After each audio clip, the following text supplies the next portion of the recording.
அடுத்தது 11th commerce sir service business sir. இந்த service business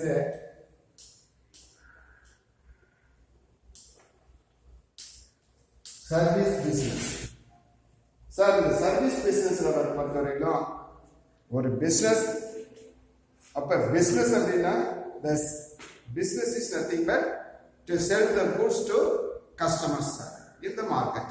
இது மட்டும் தான் business பார்க்கணும். But அந்த businessல பொறுத்தவரையில so many services are involved. புரியுதுங்களா? நிறைய சர்வீசஸ் இன்வால்வ் ஆகிறதுனால தான் நம்ம பிஸ்னஸ் நாம என்ன பண்றோம் சார், அதாவது நல்ல முறையில் கொண்டு போக முடியுது. ஒரு பிஸ்னஸுக்கு எது தேவை அப்படின்னா சார், அதாவது வேர் ஹவுசிங் இருந்தால் தான் பிஸ்னஸ் பண்ண முடியும், டிரான்ஸ்போர்ட் இருந்தே தான் பிஸ்னஸ் பண்ண முடியும், பேங்கிங் செக்டார்ஸ் இருந்தால் தான் பிஸ்னஸ் பண்ண முடியும். அதே மாதிரி இன்னும் நிறைய ஆக்டிவிட்டிஸ், வேர் ஹவுசிங், டிரான்ஸ்போர்ட்டேஷனு, இன்சூரன்ஸு, இதெல்லாம் எதுவும் இல்லை அப்படின்னா சார் எந்த பிஸ்னஸ் ரன் பண்ண முடியாது. இப்போ டேக் ஃபார் எக்ஸாம்பிள்ஸ், நம்ம இப்போ இன்சூரன்ஸ் பற்றி படிக்கிறோம் அப்படின்னா சார், ஒரு பிஸ்னஸுக்கு insurance important. It is a services of the business. காரணம் என்னன்னா, இப்போ ஒரு இன்சூரன்ஸ் பண்ணிக்கிறோம் அப்படின்னா இதே நம்ம என்ன பண்ணிடுறோம், இப்போ ஒரு பிஸ்னஸ் பண்ணுறோம், ரிஸ்கி பிஸ்னஸ் வச்சுக்கோங்களேன். இப்போ ஒரு கூட்ஸ் உற்பத்தி பண்ணி சேல்ஸ் பண்ணுறது பிரச்சனை இல்லை சார். பட் அந்த கூட்ஸு கடைசியில் கன்சியூமருக்கு ஈஸியாக கொண்டு போய் கிடைக்கும். புரியுதுங்களா? அப்போ நம்ம என்ன பண்ணுறோம், இன்னைக்கு ஒன்றும் இல்லை, நியூஸ் கூட பார்த்துருப்பீங்க, இன்னைக்கு 80 கோடி மதிப்புள்ள ஒரு ஸ்டீம் போட்டு, 80 லட்சம் மதிப்புள்ள ஒரு ஸ்டீம் போட்டு இன்னைக்கு திடீர்னு தீ விழுந்து ஏற்பட்டு அனுப்பிச்சு. அப்போ ஆக்சுவலா ஒரு 80 lakhs அப்படின்னா சார் ஒரு சாதாரண விஷயம் கிடையாது இல்லைங்களா? அப்போ உடனே என்ன பண்ணிடுவோம், அந்த ரிஸ்க்ல இருந்து நம்ம தப்பிச்சுக்கணும் அப்படின்னா சர்வீஸ் ஆஃப் பிசினஸ். அப்ப இன்சூரன்ஸ் இஸ் எசென்சியல் ஒன். புரியுதுங்களா? அப்ப அந்த இன்சூரன்ஸ் நம்ம பண்ணும்போது நம்ம என்ன பண்றோம், ஃபார் எக்ஸாம்பிள்ஸ் இப்ப பட்டாசு தொழிற்சாலை இருக்கு, தீப்பெட்டி தொழிற்சாலை இருக்கு, இப்ப இதே நம்ம கிராக் இண்டஸ்ட்ரீஸ், அதே மாதிரி மேஜிக் பாக்ஸ் இண்டஸ்ட்ரீஸ், இந்த மாதிரி இண்டஸ்ட்ரீஸ்ல நம்ம ரிஸ்கி ஜாப் இல்லைங்களா? அது திடீர்னு ஒரு தீவிரத்தை ஏற்பட்டு கம்ப்ளீட்டா அழிஞ்சு போதும், ஃபயர் ஆகக்கூடியது, இந்த மாதிரி நிறைய ரிஸ்க். அப்ப ஆக்சுவலா அது ரிஸ்கி ஜாப் படி யாரும் கையில் எடுக்காம இருந்தா அந்த தொழில் இல்லாமே போயிடும் இல்லைங்களா? அப்ப அந்த தொழிலை எடுக்கும் போது சார் அதுக்கு நாம என்ன பண்ணிடுறோம் சார், இன்சூரன்ஸ் பண்ணிக்கிட்டோம்னு வச்சுக்கோங்களேன். அந்த பிசினஸ்ல லாஸ் ஏற்பட்டாலும் இட் இஸ் எ காம்பன்சேட், அதை நம்ம ஈஸியாக நம்ம காம்பன்சேட் பண்ண முடியும். உதாரணத்துக்கு இப்போ பட்டாசு தொழிற்சாலையில ஒரு 10 லட்சம் 10 lakhs மதிப்புள்ள பட்டாசு இப்போ சிவகாசியில இருந்து நம்ம நாமக்கல் கூட்டு வரோம்னு வச்சுக்கோங்களேன். அப்ப நாமக்கல் வரும்போது வயா டிரான்ஸ்போர்ட் இல்லைங்களா? அப்ப டிரான்ஸ்போர்ட் இல்லைன்னா நான் என்ன பண்ண முடியாது சார், அந்த பணத்தை எடுத்துட்டு வர முடியாது இல்லைங்களா? அப்ப ஒரு பிசினஸுக்கு டிரான்ஸ்போர்ட் இம்பார்ட்டன்ட். அப்ப டிரான்ஸ்போர்ட் இல்லைன்னா it is easily transfer to one place to another place இல்லைங்களா? பிளேஸை டிரான்ஸ்பர் பண்ண அப்ப கூட்ஸ் அங்கே ஐடியா இருக்கும். அப்ப கூட்ஸ் உற்பத்தி பண்ணி எடுக்கிறதுமான பிரயோஜனம் கிடையாது. அப்ப கூட்ஸுக்கு நான் அங்கிருந்து கொண்டு வரதுக்கு டிரான்ஸ்போர்டேஷன் அப்ப ரொம்ப முக்கியம். That's called service of the business. அந்த மாதிரி நான் என்ன பண்ணிடுறேன் அப்படின்னா சார், அந்த பட்டாசை கொண்டு வந்து நான் என்ன பண்ணிடுறேன், அந்த விழா காலம் வர வரையில சேஃபா வச்சிருக்கணும் இல்லைங்களா? ரொம்ப பாதுகாப்பா வச்சிருக்கணும். That's called warehouse safe. புரியுதுங்களா? அப்ப வேர் ஹவுஸ் டிரான்ஸ்போர்டேஷன் முக்கியம், வேர் ஹவுசிங் முக்கியம், தென் இன்சூரன்ஸ் எப்படி. அப்ப நான் வர்ற வழியில அந்த பட்டாசு எடுத்துட்டு வரேன்னா திடீர்னு எனக்கு என்ன ஏற்படலாம், ஒரு தீ விபத்து ஏற்படலாம், அல்லது திருட்டு போயிடலாம், அல்லது இடி மின்னல், இதுல கம்ப்ளீட்டா லாஸ் ஆகலாம். இந்த மாதிரி நிறைய ரிஸ்க் இருக்கு இல்லைங்களா வழியில? அப்ப அந்த ரிஸ்க்ல இருந்து நான் தப்பிக்கணும் அப்படின்னா டு டேக் இன்சூரன்ஸ். புரியுதுங்களா? அப்ப இன்சூரன்ஸ் நான் பண்ணிக்கிட்டேன்னு வச்சுக்கோங்களேன், அந்த கூட்ஸ் இங்க சேரும் வரை அதுக்கு ஏதாவது பிரச்சனை ஏற்பட்டால் அப்ப இன்சூரன்ஸ் கம்பெனி என்ன பண்ணும், அந்த லாஸை பேர் பண்ணிக்கணும் இல்லைங்களா? அப்ப இன்சூரன்ஸ்.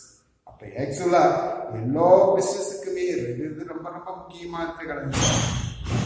கூட்ஸை டிரான்ஸ்ஃபர் பண்றது பிரச்சனை இல்லை சார், கூட்ஸை ஒருத்தருக்கு இன்னொரு இடத்துக்கு கொண்டு போறது பிரச்சனை இல்லை சார், கூட்ஸை மேனுஃபேக்சர் பண்றதுல பிரச்சனையே கிடையாது.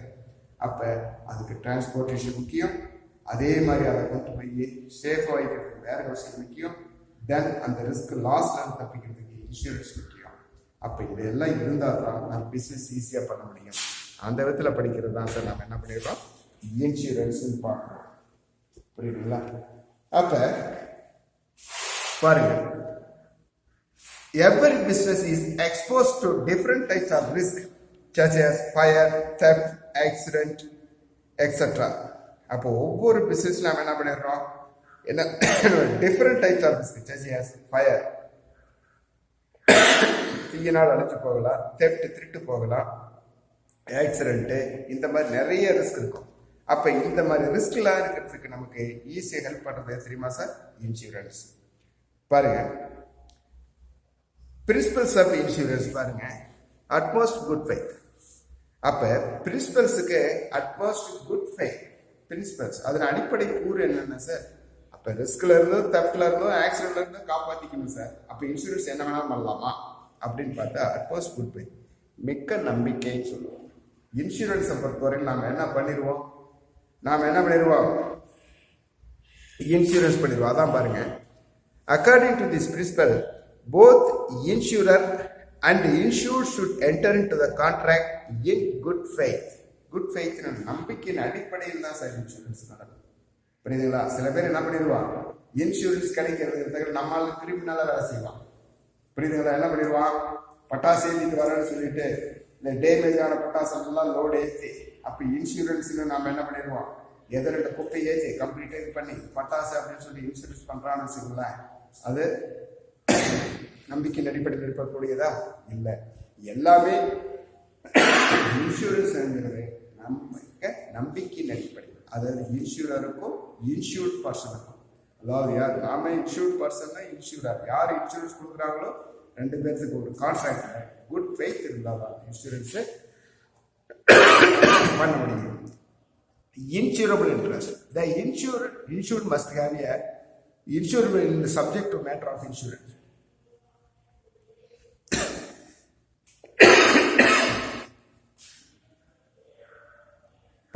Insurable interest means some precautionary interest in the subject matter of insurance contract. For example, businessman insurable interest in the stock of goods. Insurable interest அப்படின்னு பார்க்கும்போது சார், இன்சூரபிள் இன்ட்ரெஸ்ட் அப்படின்னு பார்க்கும்போது எந்த ஒரு தொழில் நடத்துவதற்கும் நமக்கு இன்சூரபிள் இன்ட்ரெஸ்ட் தேவை. பாருங்க, எலிமினேட் பாருங்க, it means security compensation against loss or damages. அதாவது நம்ம இன்சூரபிள் என்னன்னா அண்மை காரணம்னு சொல்லுவோம். அண்மை காரணம் ரொம்ப முக்கியம் சார். அதாவது சில பேர் என்ன பண்ணிடுவான், இன்சூரன்ஸ் பண்ணுவான், இன்சூரன்ஸ் பண்ணிட்டு இப்போ ஒரு 10 லட்சம் ரூபாய்க்கு இன்சூரன்ஸ் பண்றான்னு வச்சுக்கோங்களேன். அப்ப உடனே ஒரு 10 லட்சம் ரூபாய்க்கு இன்சூரன்ஸ் பண்ணிட்டு அதுல ஏதாச்சும் டேமேஜ் இருக்குன்னு வச்சுக்கோங்களேன், உடனே நம்ம என்ன பண்ணுவான் தெரியுமா சார், வேணும்னே வண்டி கொண்டு தள்ளிவிட்டு ஆக்சிடென்ட் ஆச்சு, அதனால வண்டி போயிடுச்சு, எனக்கு இன்சூரன்ஸ் நான் கொடுக்க முடியுமா? கிடையாது. அந்த விபத்து எப்படி நிகழ்ந்தது அன்னைக்கான ரொம்ப முக்கியம். புரியுதுங்களா? அப்ப இயற்கையா நடக்கலாம், செயற்கையா நடக்கலாம்.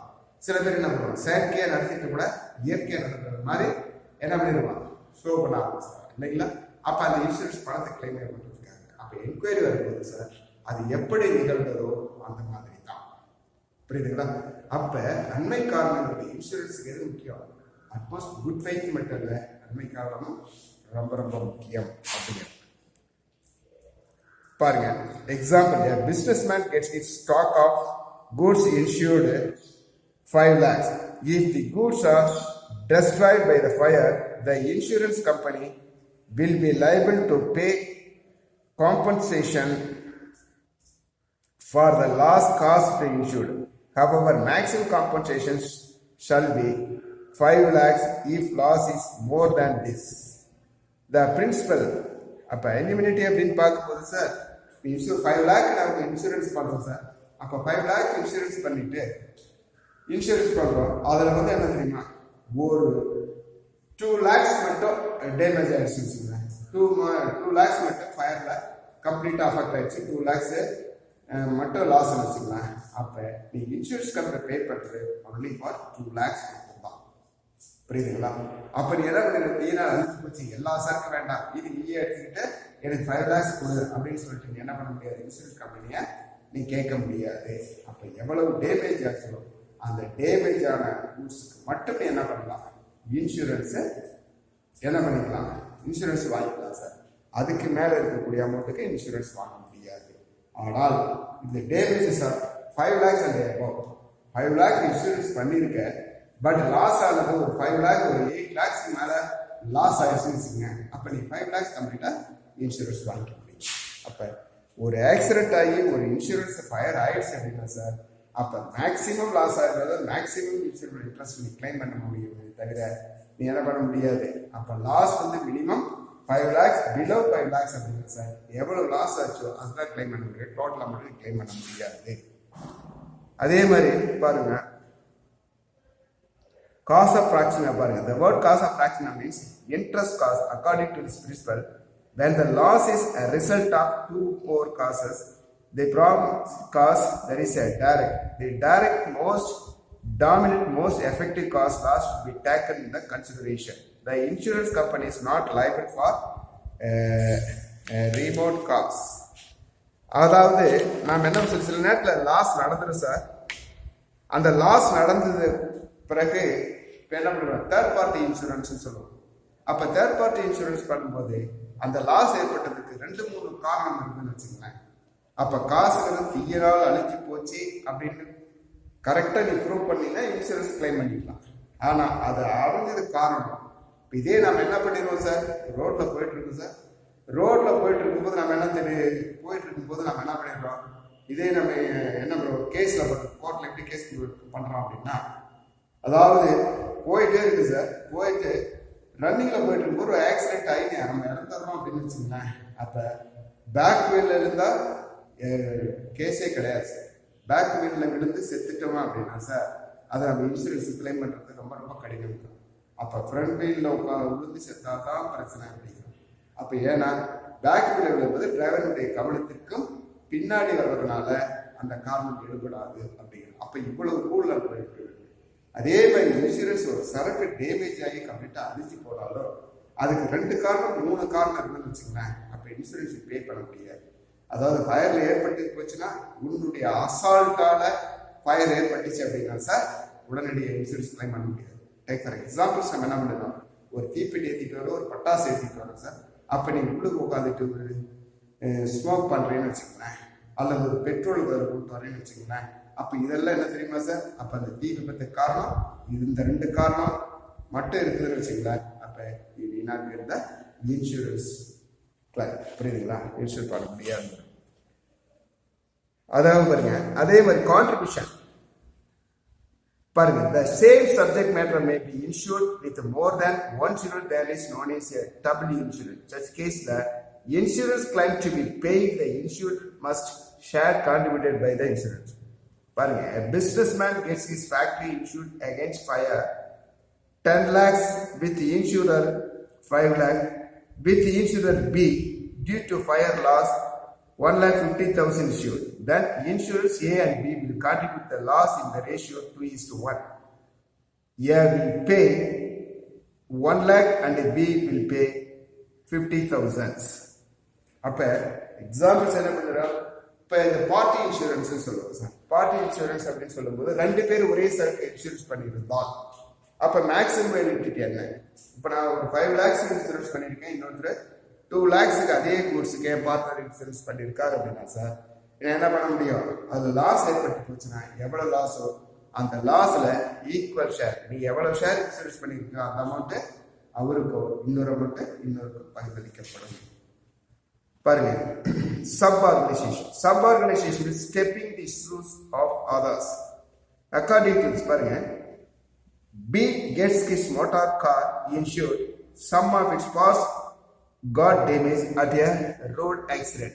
He gets a insurance claim and gets the damaged parts replaced with the new ones. In this case, a damaged parts will be taken by the insurance company. The insured has no right over the damaged parts since they already got compensation damaged parts. அதாவது நம்ம என்ன பண்ணிடுறோம் sir, sub organisation வந்து sir ஒரு வண்டி திடீர்னு accident ஆயிடுது. But அது ஆக்சிடென்ட் ஆன பிறகு நான் என்ன பண்ணிடுறேன் சார், அந்த ஆக்சிடென்ட்ல ஒரு road accident, motor cycle accident ஆயிடுச்சுன்னு வச்சுக்கோங்களேன். அப்போ என்ன ஆகும் அப்படின்னா சார் டோட்டல் டேமேஜஸ் சொல்லுவோம் சார். டோட்டல் டேமேஜஸ்னா அந்த வண்டி எப்பயுமே ரன்னிங் கண்டிஷன் ஆகாது, டோட்டலாக எல்லா ஸ்பாட்ஸும் டேமேஜ்னா தான் சார் டோட்டல் டேமேஜஸ்ல போடுவோம். அல்லது அது லேண்ட் ஆக்சிடென்ட் போது ஃப்ரண்ட் மிரர் உடச்சு போச்சு, ஆனால் சில ஸ்பேர் பார்ட்ஸ் மட்டும் அடிபட்டுருக்கு. அது எதுக்கு ஆகாது அப்படின்னா சார், நீ எந்தெந்த பார்ட்ஸ் உனக்கு டேமேஜ் ஆகிருக்கோ அந்த பார்ட்ஸை ரீப்ளேஸ் பண்ணுறதுக்கு மட்டும்தான் நீ இன்சூரன்ஸ் கொடுக்க முடியும். அப்போ டோட்டல் டேமேஜஸ் கொடுக்க மாட்டோம். அப்போ முன்னாடி நம்ம என்ன பண்ணிடுறோம், அந்த ஷேடு டூமு இது கம்ப்ளீட்டாக எல்லாம் இதாகிடுச்சுன்னு வச்சுங்களேன். அப்போ என்ன பண்ணிடுறோம், அந்த டூம் இதெல்லாம் கம்ப்ளீட்டாக கழட்டி இன்சூரன்ஸ் கம்பெனி எடுத்துக்கிட்டு மீதி இருக்கக்கூடியதுக்கு இன்சூரன்ஸ் பே பண்ணி அந்த அமௌண்ட்டை என்ன பண்ணலாம், இன்சூரன்ஸ் கம்பெனிக்கு கிளைம் பண்ணலாம். அப்போ ஒவ்வொரு சில பார்ட்ஸ் மட்டும்தான் வழியே எல்லா டோட்டல் டேமேஜஸை அந்த வண்டிக்கு நீ வாங்க முடியாது. அதே பாருங்க, types of insurance, life insurance, non life insurance. It can be further classified into fire insurance, marine insurance, health insurance, miscellaneous insurance. பாருங்க, லைஃப் இன்சூரன்ஸ் பொறுத்தவரையிலும் நான் லைஃப் இன்சூரன்ஸ் பாருங்க, life insurance non life insurance பிரிக்கிறோம். இதுல மறுபடியும் further என்ன classify பண்றோம், fire insurance, marine insurance, health insurance, miscellaneous expense. Life insurance நம்ம ஒன்றும் இல்லை சார், உங்களை லைஃப் இன்சூரன்ஸ் பண்றதை நம்ம லைஃப் இன்சூரன்ஸ் பார்க்கலாம்.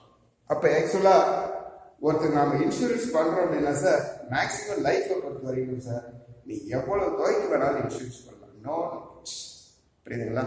இப்போ உங்க உயிருக்கு நாம இன்சூரன்ஸ் பண்றோம் இல்லைங்களா?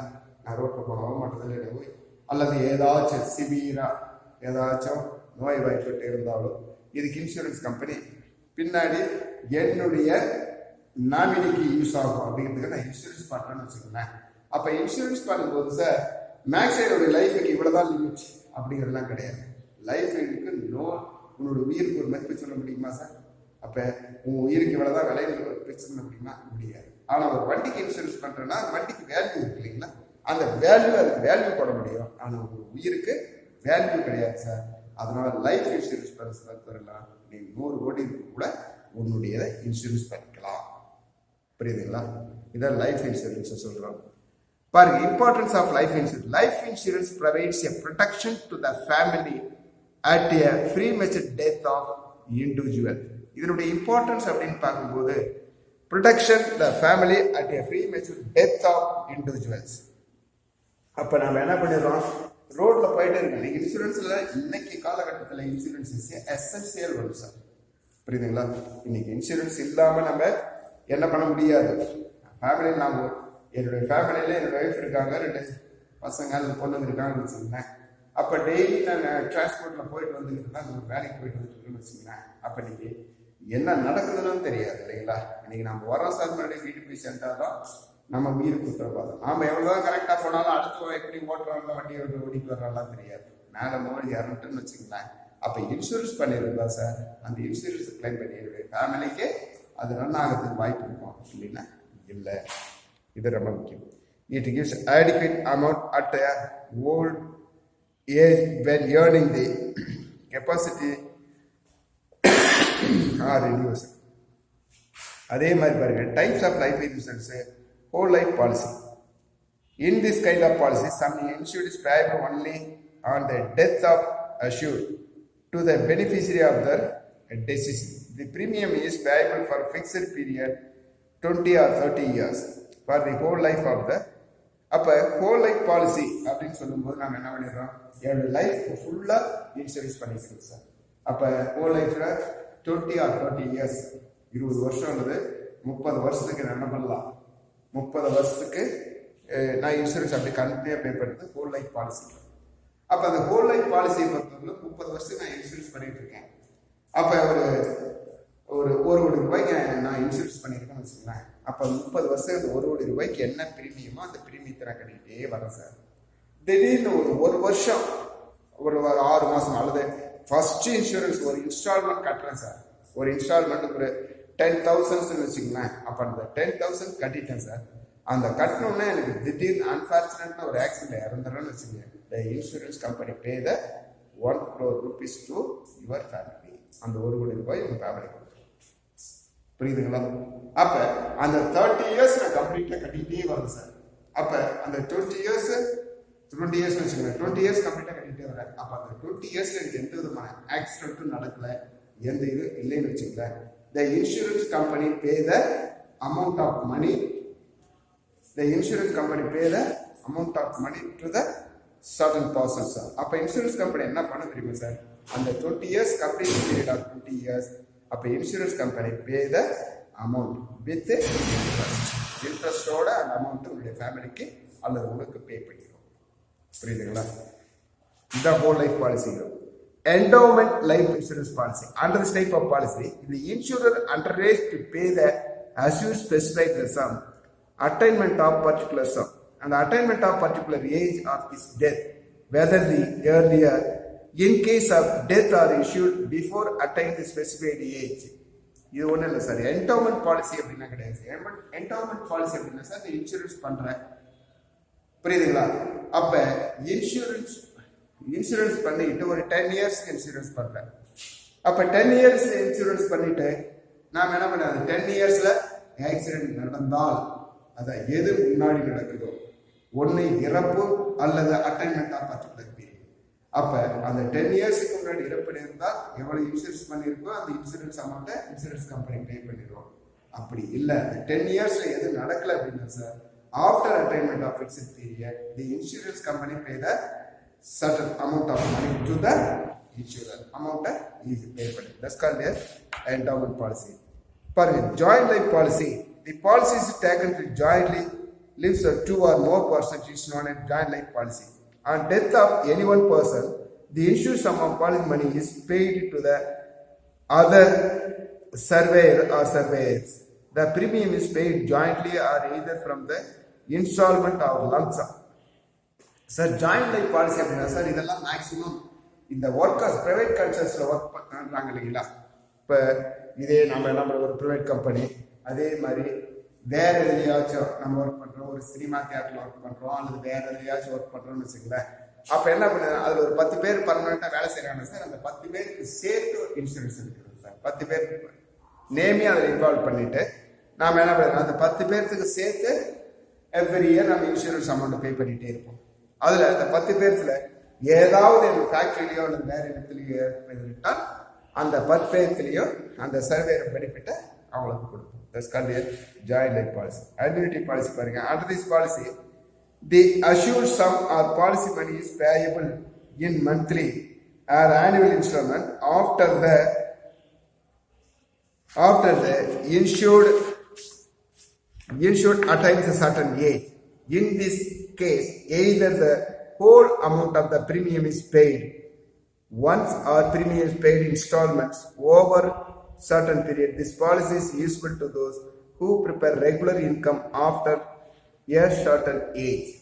அதாவது இந்த பாலிசியை பொறுத்த வரையில சார், annuity பாலிசி அப்படின்னு பார்க்கும்போது நாம் என்ன பண்ணிடுறோம், monthly or yearly or every 6 months only இந்த அமௌண்ட்டை பே பண்ணிட்டே வரோம். புரியுதுங்களா? இந்த அமௌண்ட்டை பே பண்ணும்போது சார் நம்ம எதிலையாச்சும் ஒரு விதத்தில் நம்ம என்ன பண்ணிடுறோம், இந்த அமௌண்ட்டை கம்ப்ளீட்டாக கொடுத்து முடிச்சிட்டோம்னு வச்சுக்கோங்களேன், ஒன்று அமௌண்ட் உடனே ஈஸியாக ரிட்டர்ன் பண்ணிடுவோம் சார். சில்ட்ரன் என்டோமெண்ட் பாலிசி பாருங்க. சில்ட்ரன் என்டோமெண்ட் பாலிசிங்க பாருங்க, Jeevan Anand. It is provide funds for the education, marriage, childrens for the examples Jeevan and rock policy. அதாவது சில்ட்ரன்ஸ் பாலிசி பொறுத்த வரைக்கும் சார் நாம என்ன பண்ணிருக்கோம், 0 ஏஜ் சொல்லுவோம் சார். 0 ஏஜ்ல பாலிசி எடுக்கலாம். அப்ப இதே நாம என்ன பண்றோம் சார், நம்ம காமர்ஸ் படிக்கிறதுனால சொல்றேன், இப்போ இன்சூரன்ஸ் எல்லாம் நம்ம it is essential one sir. அப்ப சில்ட்ரன்ஸ் அப்படின்னு சொல்லும் போது சார் குழந்தை, உதாரணத்துக்கு இப்போ என்ன பண்றோம், நம்ம ஒரு பாலிசி எடுக்கிறோம். அப்ப பாலிசி எடுக்கும்போது இப்போ நான் என்னுடைய சனுக்கு ஒரு பாலிசி எடுத்துருக்கோம். அவன் 0 ஏஜ்ல ஒரு பாலிசி எடுத்து பாலிசி கட்டிக்கிட்டே வரான். அப்ப அந்த பாலிசி கிட்ட இருக்கும்போது கடைசி அந்த இன்ஸ்டால்மெண்ட் எப்படி அப்படின்னா சார், நமக்கு எவ்வளவு இன்கம் வந்தாலும் நம்ம எப்படி செலவு பண்ணுறோம், ஏதோ ஒரு இடத்துல எக்ஸ்பென்சஸ் ஆகும். பட் இந்த பாலிசி சில்ட்ரன்ஸ் பாலிசி பண்ணும்போது அவனுக்கு 0 ஏஜ் அப்படின்னா சார், 0 ஏஜ்ல போடுறது. 0 ஏஜ் அப்படின்னா சார், அதாவது 5 வயசுக்கு முன்னாடியே அவன் பிறந்த பிறகே நம்ம என்ன பண்ண பாலிசி எடுத்தாங்க. அந்த பாலிசி எடுத்து போட்டுட்டே வந்தான் அப்படின்னா சார், அவனுக்கு ஒரு 15 இயர்ஸ்ல புரியுதுங்களா ஒரு பார்ட் ஆஃப் த அமௌண்ட் கிடைக்கும் சார். அதே மாதிரி அவனுக்கு ஒரு 23rd ஒரு அமௌண்ட் லம்சம் அமௌண்ட் ஒரு 10 lakhs கிடைக்கிற மாதிரி ஒரு பாலிசி போட்டு போறான். பட் ஆக்சுவலா அந்த 15 இயர்ஸ்ல இருக்கு அப்படின்னா சார், அவன் 15 இயர்ஸ்ல ஸ்கூல் ஸ்டடீஸ்ல இருப்பான். அப்ப அந்த 15 இயர்ஸ்க்கு மேல 16 அண்ட் above போற காலேஜ் ஸ்டடிஸ் போவான். அப்ப காலேஜ் ஸ்டடிஸ் போகும்போது அவனுடைய எக்ஸ்பென்சஸ் ஓவர் ஆகும். அப்ப எக்ஸ்பென்சஸ் ஓவர் ஆகும்போது அன்னைக்கு நான் பணம் இல்லாம என்ன பண்ணக்கூடாது, திண்டாடக்கூடாது. அதற்காக அப்போ ஒரு பார்ட் ஆஃப் த அமௌண்ட் இருந்ததுன்னா அவனுக்கு எஜுகேஷனுக்கு ஈஸியா இருக்கும். அது அதே மாதிரி 25th நம்ம அல்லது 23rd அல்லது 25th ஒரு அமௌண்ட் கிடைக்கிற மாதிரி நம்ம போட்டிருக்கிறோம் அப்படின்னா சார் எதுக்காக, டு மேரேஜ் பர்பஸ். அப்ப என்ன பண்ணிடுவான், அவன் கம்ப்ளீட்டா ஸ்டடிஸ் முடிச்சு ஒரு ஜாப் போயிட்டு ஒரு அவனுக்கு ஒரு 25 வயசு ஆயிடுச்சுன்னு வச்சுங்களேன். அப்போ அவருக்கு மேரேஜ் பண்ணலாம்னு வேஸ்ட் பண்றேன் சார். அப்ப மேரேஜ் பண்ணும்போது அப்ப எனக்கு ஒரு அமௌண்ட் தேவை. அப்ப அட்லீஸ்ட் ஒரு 10 lakhs எனக்கு தேவைன்னு வச்சுக்கோங்க, மேரேஜ் எக்ஸ்பென்சஸ்க்கு தேவை அப்படின்னா சார் அன்னைக்கு நான் காசு இல்லாம நான் என்ன பண்ணக்கூடாது, அதை பண்ணக்கூடாது. அப்ப சின்ன சின்னதாக கட்டிட்டு வரக்கூடிய அமௌண்ட் அவனுக்கு 25ஆவது வருஷத்துல ஒரு 10 லட்சம் ரூபாய் கிடைக்குன்னு வச்சுங்களேன். அவருடைய மேரேஜ் நான் விமர்சையா பண்ணக்கூடிய ஈஸியா பண்ணிட்டு போலாம் இல்லைங்களா. அப்ப இதுக்காக தான் சார் சில்ட்ரன்ஸ் இன்சூரன்ஸ் பாலிசிஸ் இன்னைக்கு நிறைய இருக்கு சார். அதனால நம்ம என்ன பண்றோம் சார், இன்னைக்கு சின்ன